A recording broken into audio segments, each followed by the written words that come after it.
everybody, and welcome to Living with S. I'm your host, Sharon Wandia, and today we're at Parking by Radisson talking to a woman whose video went viral about a week ago. Her name is Honorable Zuleikha Juma, and I want you to take a look at the video that got lots of people talking about a week ago. Take a look.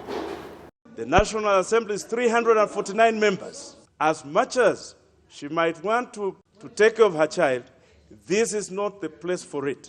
If only babies could talk, then this little bundle right here would have quite the story to tell of her day out in the National Assembly and how she caused the adults to fuss and fume. The Honorable Zuleikha withdrew from the chamber. Sergeant at Arms. But even as the adults got hot under the collar all around her, baby Baraka, which translates to blessing, kept her cool. Perhaps taking cue from her mother, who maintained her composure as she was surrounded by the sergeants at arms and as the House leadership yelled and prodded her to get out. She did, eventually.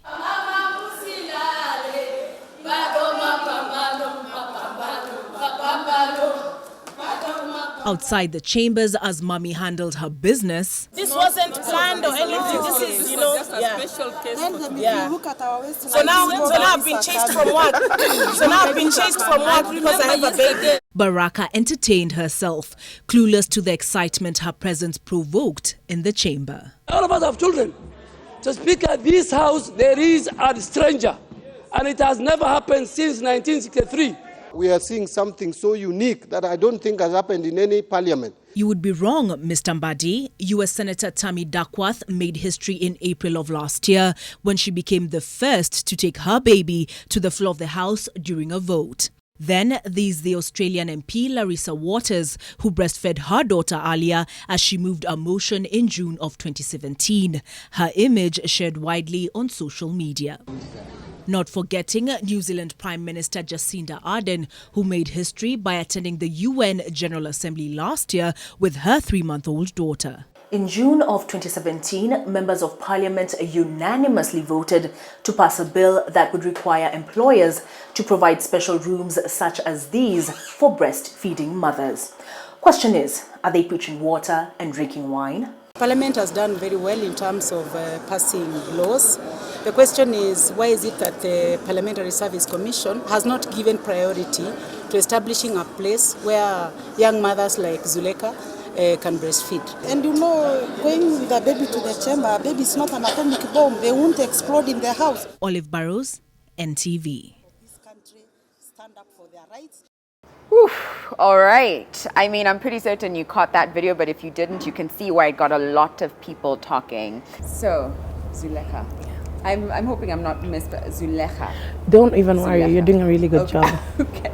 Much better than many. Okay, good. I'll take that. Okay. First question. How is the baby? She's fine. Yeah, she's okay. Her name is Mwana Baraka. Yes. Gorgeous. She's a cheerful baby. Yeah. She's okay. You see, she wasn't phased even on Wednesday. How many months? She's 5 months old. 5 months. Yes. All right. So, first of all, that I was so proud, I was so happy, and then I was so angry as well. I was going through so many emotions as I was watching that and feeling like, but go. What was going through your mind in that moment, or even before we get there? Can you take me through the decision, the moment you knew that you were going to come in with Mwana Baraka? Okay, so, I'm planning, the next day, and it's going to be a bit hectic.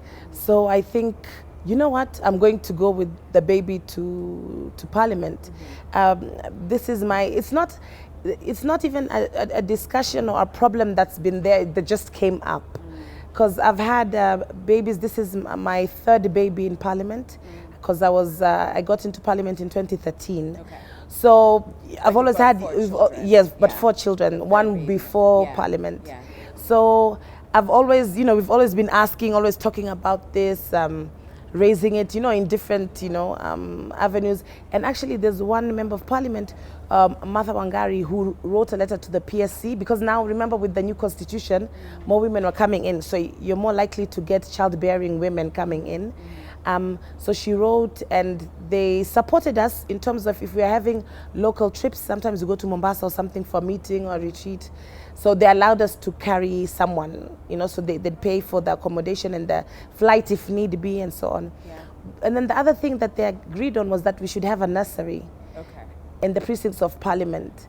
But that hasn't been effected since 2013. So it was passed by the Parliamentary Service Commission, which is, great. We have to give it to them for that.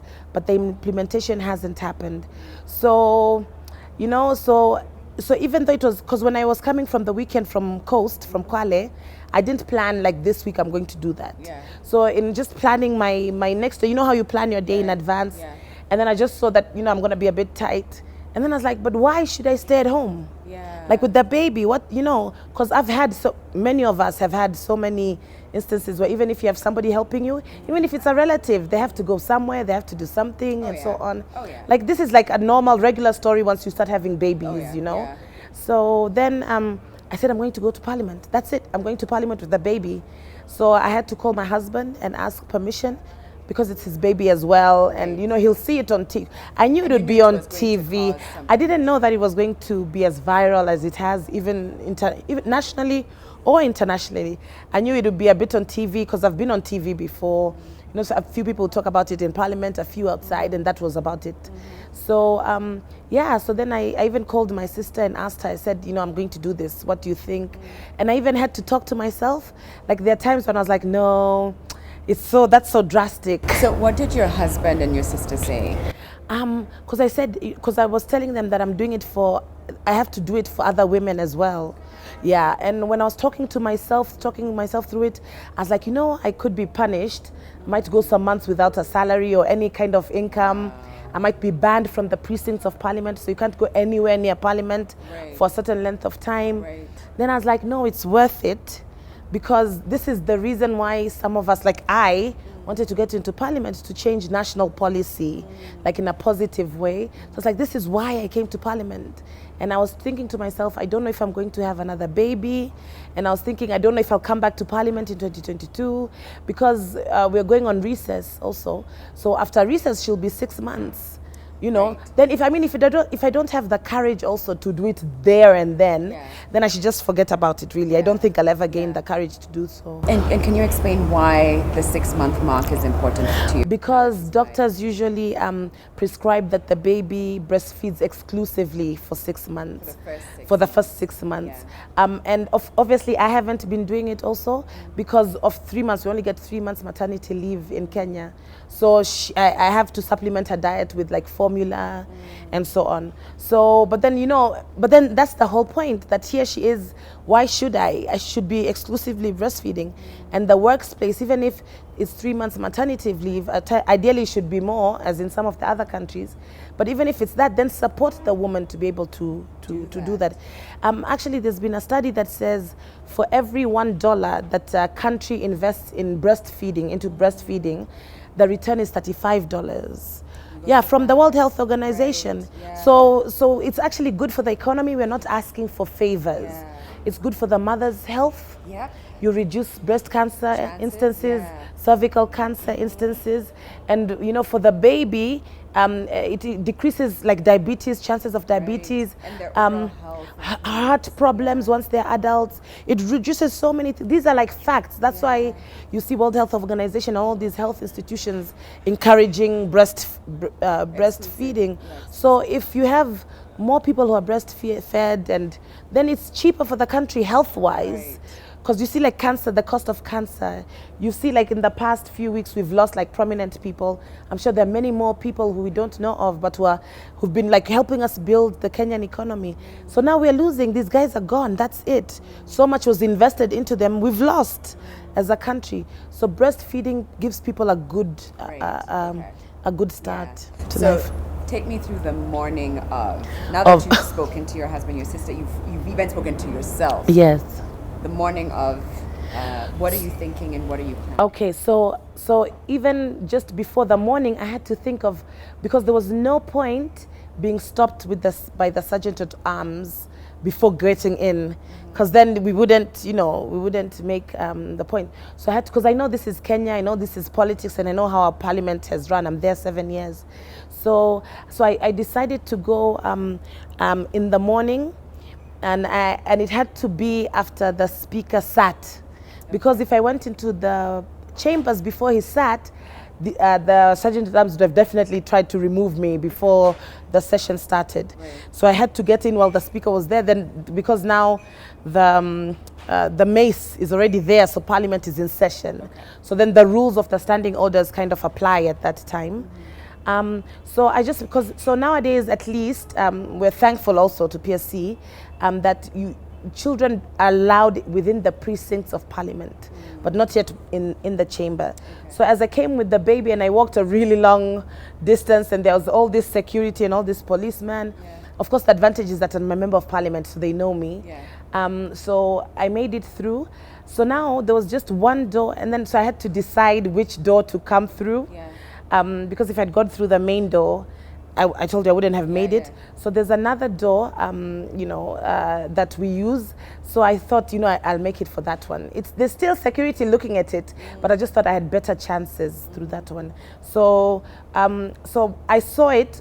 So I got to the corridor, and the door was there, and it's just a small little corridor, and there's another door into the chamber. So when I got there, one of the security men saw me. Because now I'm getting into the chamber, so all the doors have, they have eyes on the doors. Yeah. So then the sergeant at the time was a few meters away. Yeah. So he said, I had prayed to God actually. So as I was about to get to the door, one of the security men saw me, but he was a few meters away. So I made a run for it with the baby. You're kidding. I actually, because I was like, he's going to stop it, because I've made it all the way here. Wow. I'm just a door away from the chambers, and this guy is going to stop it. So I ran. I'm rooting for you. So yes. I mean, I know you went in, but already I'm like, go in. Oh my goodness. So I ran, and I'm not so fast, but I was like, no, this is it. So I ran. I'll never get a chance.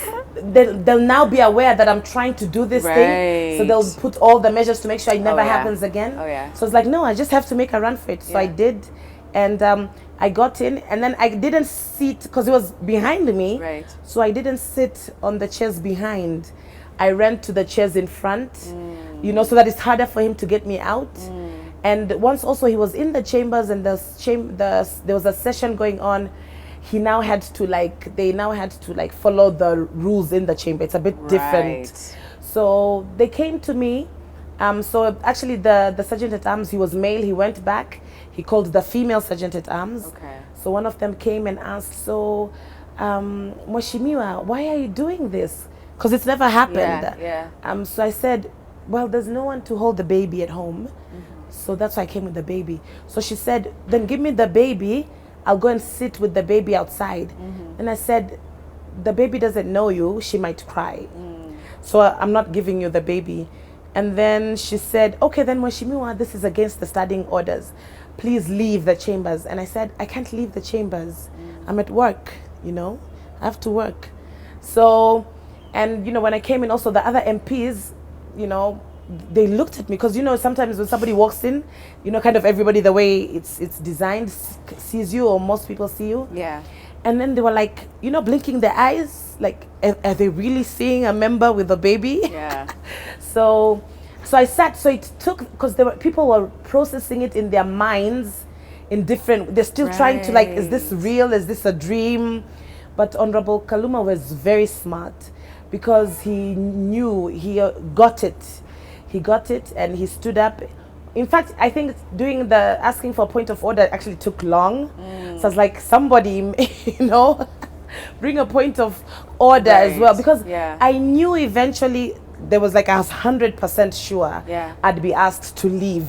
Right. And you were prepared for that. Yeah, no, I knew, like, completely that I was going to have to leave. Okay. Because I know our parliament. I know how it's run. I know how our politics are. Yeah. So I completely, expected it. Right. So then, so Honorable Kaluma stood up, and he, said, he spoke about children and children's rights and the Constitution and the right of a baby to be with their mother. So he's very smart. But now, usually if there's something strange in Parliament, because of the majority's leader's position, he's usually the one you'll notice who sees anything funny and he really raises it. But this time he was, as God had planned, he was reading, what to him, which actually to all of us was a very important motion about Kenya maritime issues with Somalia. So that there couldn't have been any more manly topic than, two countries fighting over border, war, that kind of thing. So he was really concentrating on that motion, And then, then Honorable Kaluma asked for a point of order. So he's thinking, there can't be anything out of order, surely, because I'm just reading my motion. And then, so when he turned around to see what the ruckus was about, he's saying a baby. So his, it was just his, his animalistic, the basic human things that, you haven't started thinking of your upbringing and stuff. His, that reaction of really, I'm discussing, this is what I think went through his mind, we'll need to ask him. But for me, I feel, because I've been with him now in Parliament, I think he just thought, really? No. This important motion is going to be interrupted by a baby?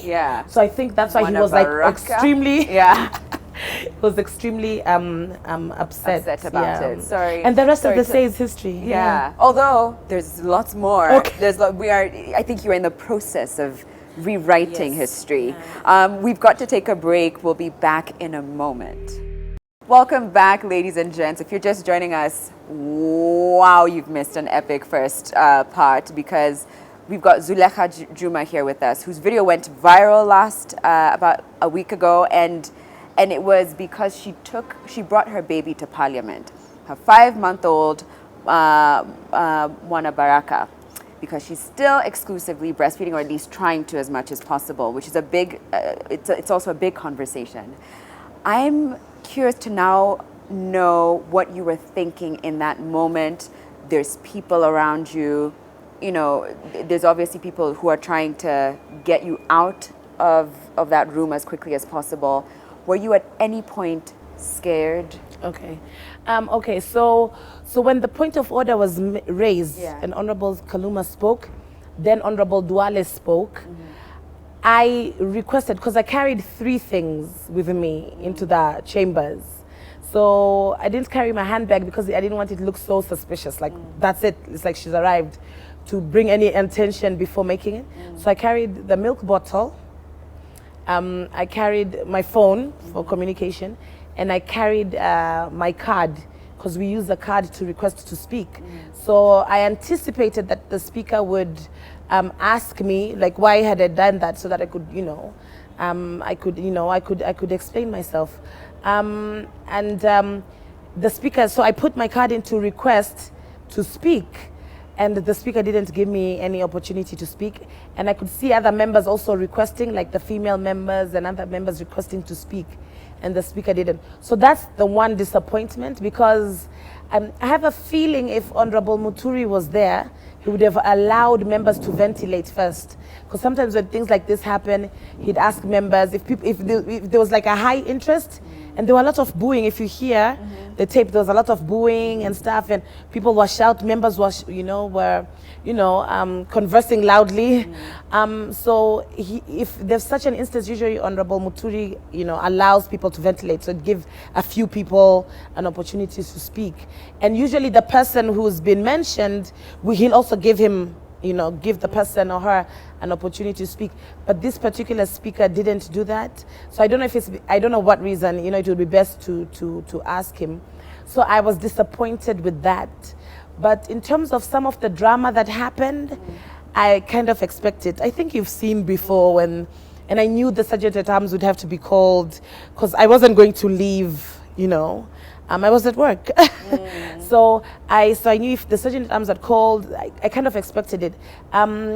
But what was again something that I didn't expect was the female member of Parliament were like really worried, like very worried. When they came close to me, they thought that the Sergeant at Arms would try to manhandle me or woman hand, and push me. So they were scared for the baby's Right. safety, Yeah. even my safety. Yeah. But they weren't like that. And because I had seen them from the time I ran in, they hadn't manhandled me, so I knew they wouldn't. But they were just standing around me. But then there was confusion, so it made this thing play out even more. So there's one telling me, leave from the right. The other one is telling me, leave from the left. So in the end, Honorable Dwale had to walk towards me, you'll see in the tape. And he's telling me, leave or you'll be named. And if you're named, you know, you won't get paid for a very long time and so on. So I said, it's okay, you know, because the speaker has pronounced himself. I'm okay with that. Because really we had, it was now known, it's in Hansard. And so I said, it's okay. But now I said, now I'm confused.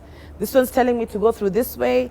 So you see, I'm really nice and calm. Because, you know, I mean, so that's what it, but I know if you hadn't been in there, it looked really, I was really nervous bad. too, yeah. Yeah, but no, the sergeant at arms, I think, were confused. I don't think they've been trained on anything like that because they're trained. You really threw a spanner in there, and you're like, I don't think they've been trained. Yeah, like, in case a baby comes, this is how you address you know. it. Yeah. So that's why they brought the female sergeant. That guy who was Right, chasing me, right. he went back, got the female to try and speak to me, you know, as a fellow woman. So they really, I think they really tried, and I think now it's going to be in the training. Right. Unless How we change the Right, how to deal with the yeah, baby unless we in change the Parliament. standing orders, Right. then there wouldn't be any need for. Okay. Yeah. So what would you say, just to be clear, what was your intention?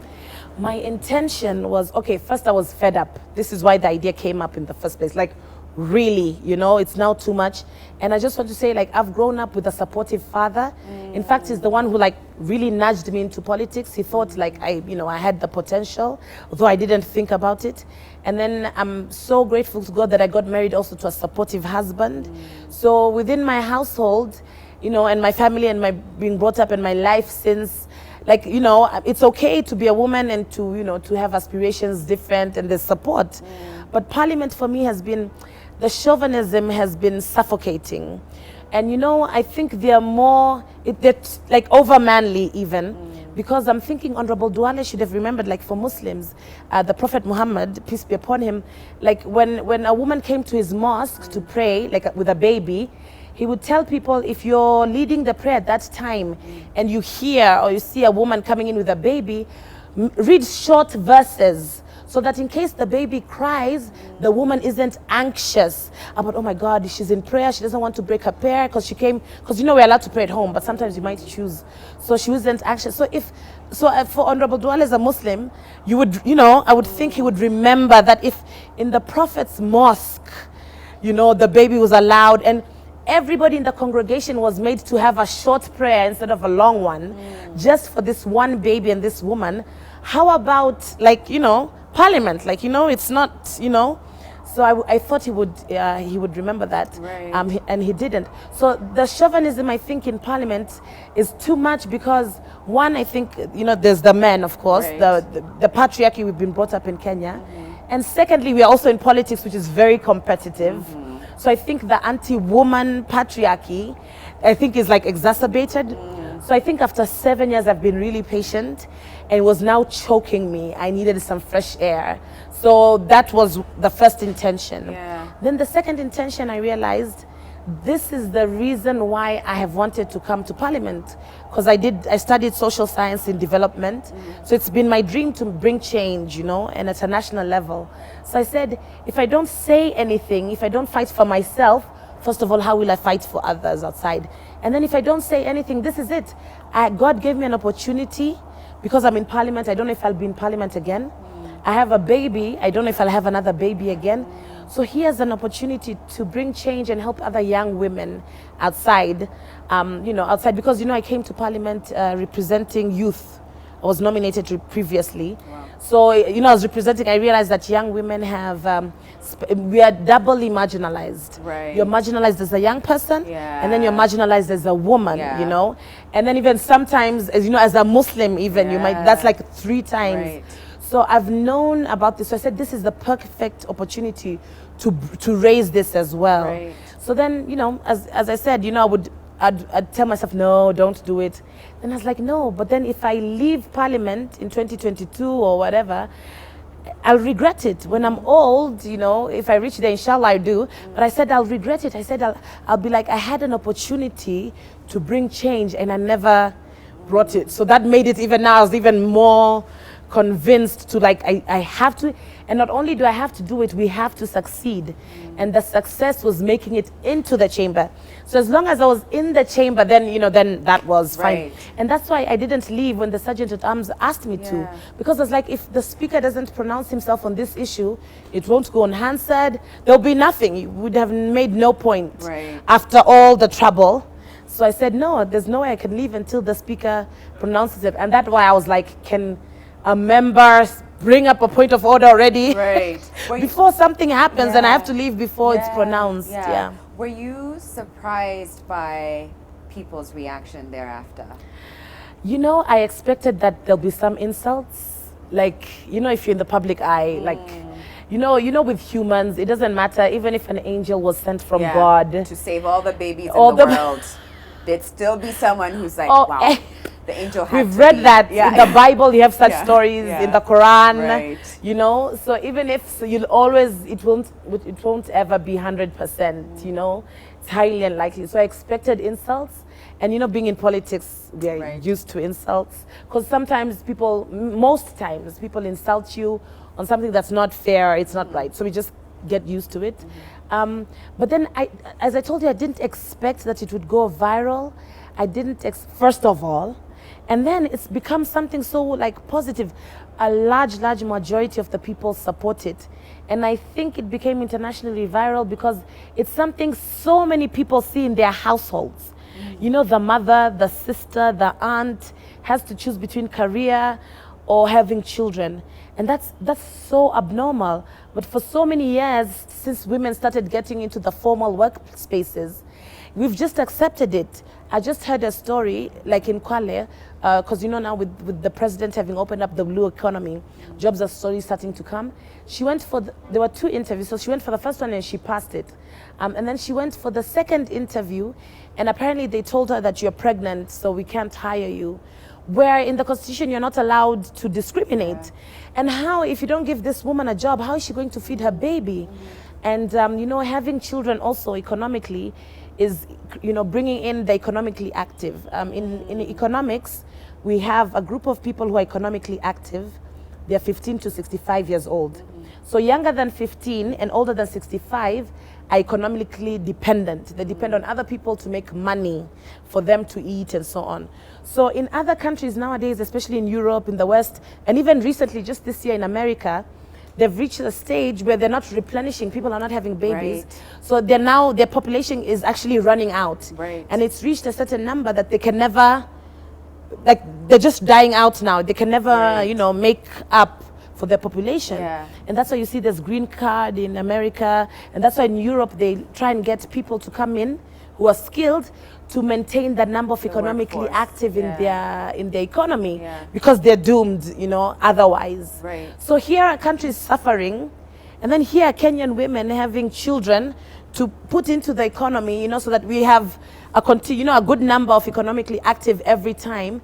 And then here it is, you're making it really hard for them to do so. And nowadays, you know, our African family traditions, like having relatives taking care of your kids, your grandma for free, a cousin, we don't have that anymore because everybody's looking to make some money.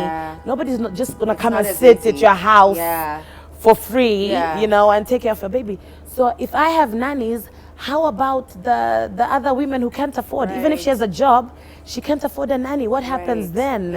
Like, you know, so half your economically active people, you're putting them at a disadvantage of not working in a position where they won't work. That's not smart. It's not. Like, it's completely not smart. And the fact that you have to sort of defend this point over and over and bring up the economic side to it as well, so that the men understand it, feels a little, I mean, feels quite absurd. I think it should be in so many instances, it should be reinforced that women are supported in the workspace. Yeah, it's for the good of the Kenyan economy. It really is. It's for everybody. You want your child to be at their very best. You want the economy to be at its very best. You want the mother to be at their very best. And it only happens if we sort of support. And companies actually, KEPSA, I'd like to commend KEPSA because they put in this policy a long time ago that you should have nursery at the workplaces. And I hear about 43 companies, including Safaricom and other companies, have these nurseries. And it is like a fact that they've discovered that when you have like nurseries at work, when you're supporting women at work, the loyalty to the company is more. And then not only that, their productivity is actually more because I'm not anxious. Even as an MP, I'm anxious. Even I have 5 nannies. I have 2 in Nairobi and 3 in Kwale. Because I'll need to rotate them if some of them go on leave and so on. So, but even with a 3-month baby, leaving her with a nanny, I'm anxious. Will she abuse my baby? Will she let her cry so long? Will she take too long to change her diapers? And the baby can't. And the baby can't, tell me when I get back home. And even if you have nanny cameras in the house, even if you have 100, what's the point of seeing your baby being abused? Should have been abused. Even if you fire the nanny, your baby would have been abused. And since I went to Mombasa during the weekend, I just came down last night. At the airport, one of the members, they were like, oh, so everybody's recognizing me now. So they said, I was doing it for you guys so that you're able to come, because there's no nursery at the airport, by the way, JKIA, so that you can bring your baby at the nursery. And, they all went sad, the staff there was a restaurant there, and they said, actually, there's a colleague of ours who lost her baby who was with the nanny. So I said, what happened? And they said, well, the nanny said the baby choked, but nobody knows. So you understand? So those are real stories going on in Kenya. And how can Parliament, which is the highest lawmaking body in the country, not implement or support this? Right. We've got to take a quick break. We'll be back in just a moment. Don't go anywhere.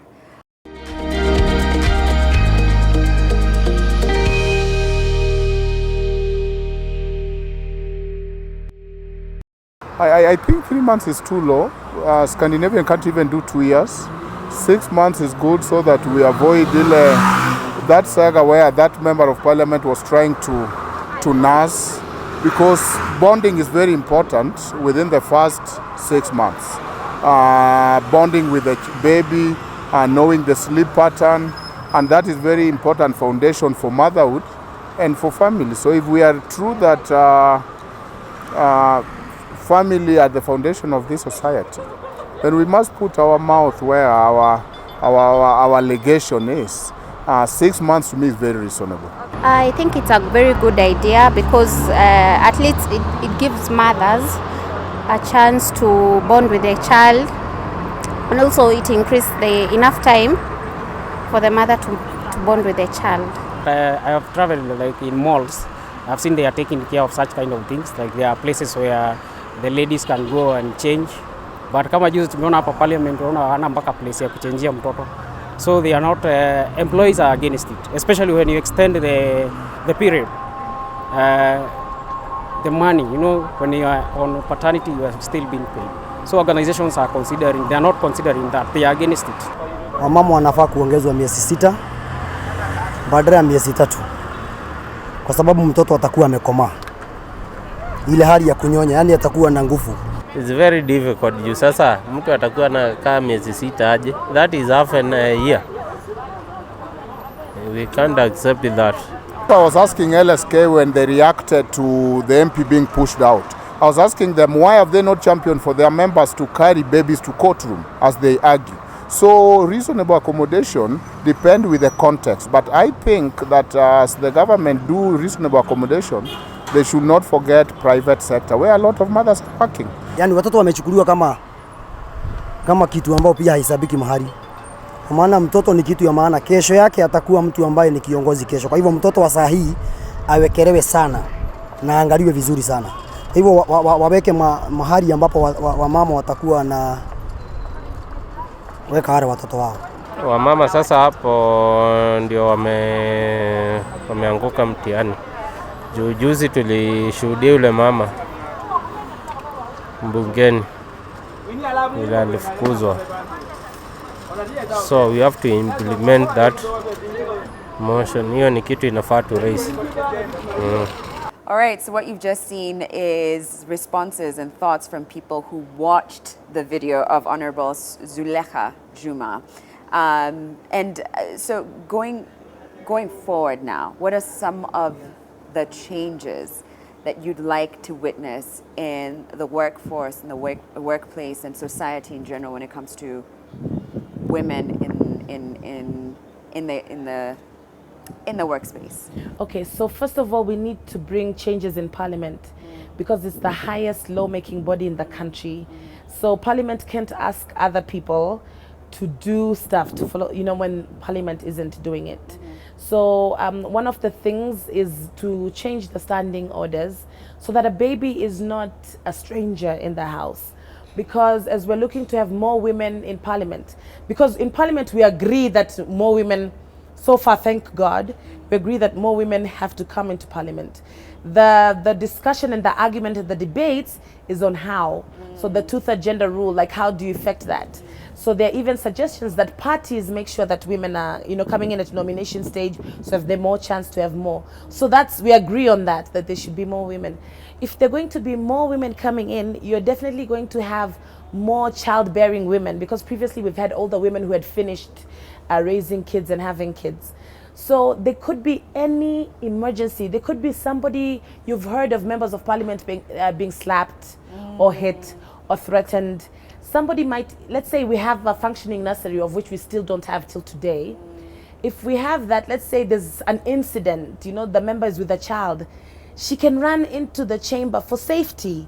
So if the standing orders, even if they, not just, for whatever, and I didn't do it for drama anyway. So if the standing orders don't support that, then the member can't run into the chambers for safety. And for sometimes they have riots and so on. So for various reasons that could be really serious and a danger to the member of Parliament with the baby. So so for that reason, they should allow it. Although it would be nice also for later on to allow, like in Australia and Scotland, where you can even breastfeed your baby in the chambers. And I think we've seen pictures online of a member even breastfeeding while she was contributing. She was on the mic contributing.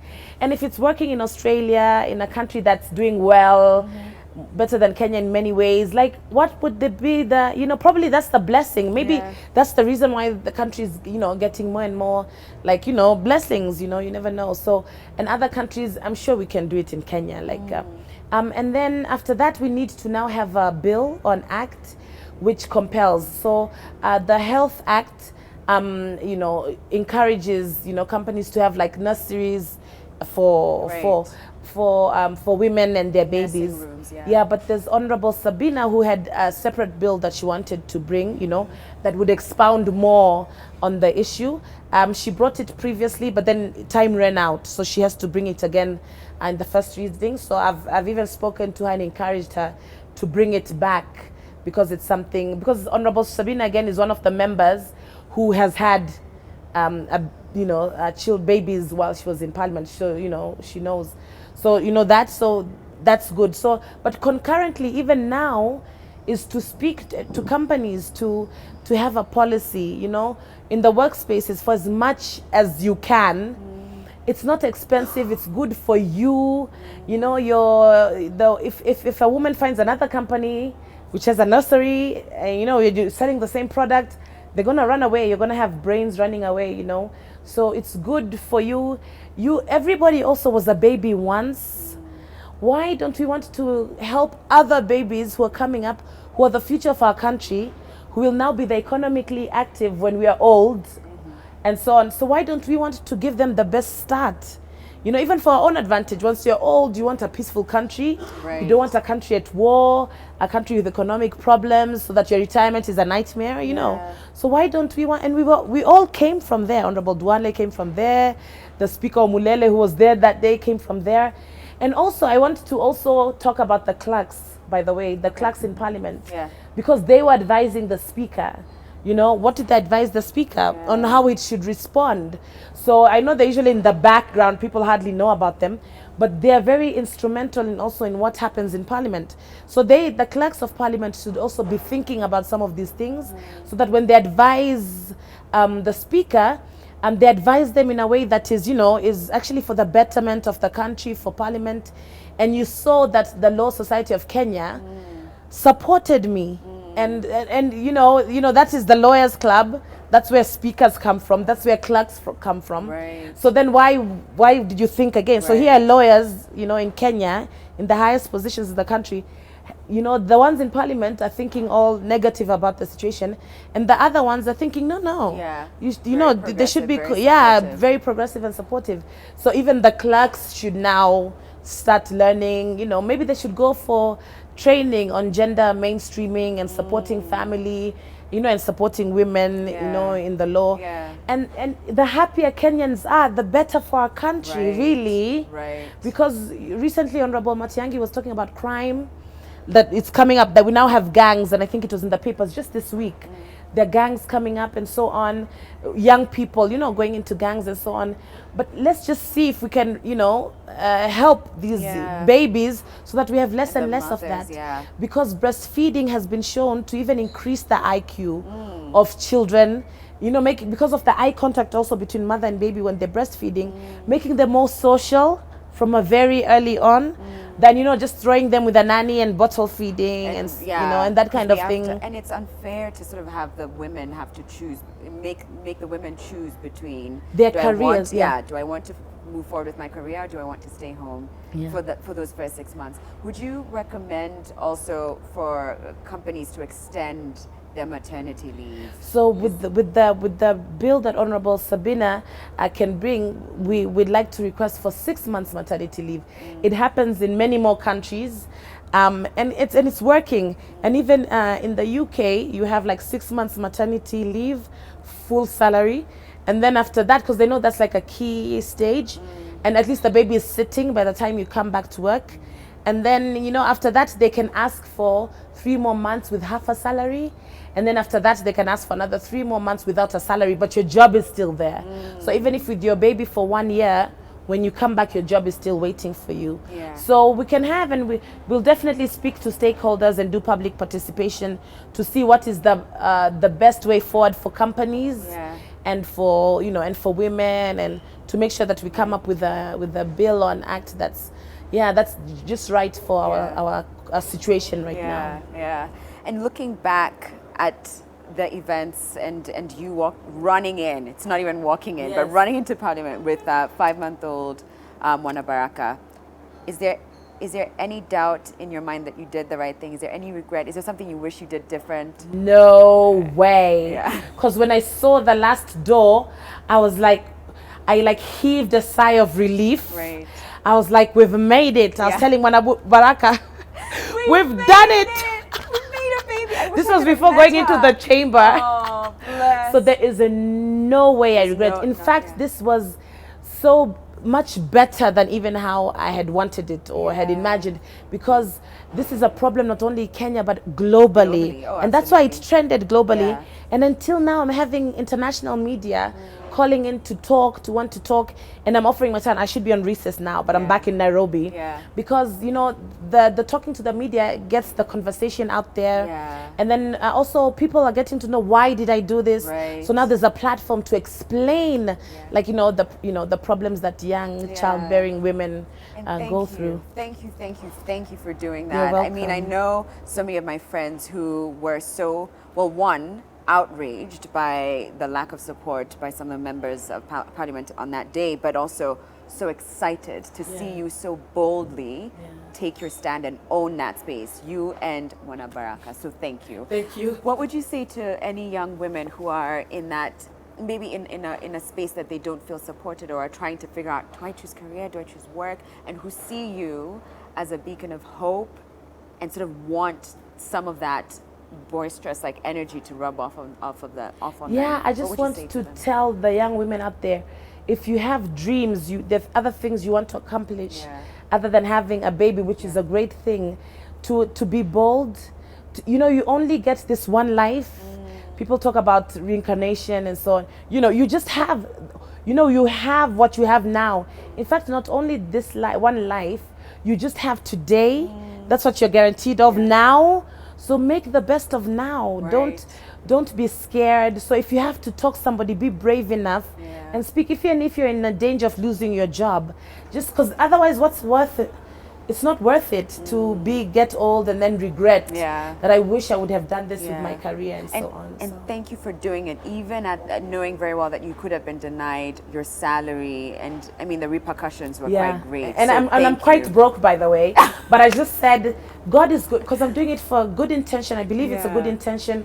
God is going to bring sustenance. And you see what happened? They forgave me, which is great. So, and but I still also, have. there's a lot of people watching to see what are you really like. How are you going to make? What's the next move now? You know. Yes. Yeah. So, but thank you. Thank you for owning that space so bravely and boldly. Thank you. Wow. Thank you for having me. Oh, it's an honor, and thank you so much for watching. I hope the conversation today has left you feeling energized and ready to speak up for something that you truly believe in. That's what I know for a fact. That's what I'm leaving here with. The courage to speak up for things that I know are unjust and unfair. And I hope it's done the same for you. Have a great rest of the day, everybody, and thank you to Parkin by Radisson. I'll see you tomorrow, same time, same place. Bye, everybody.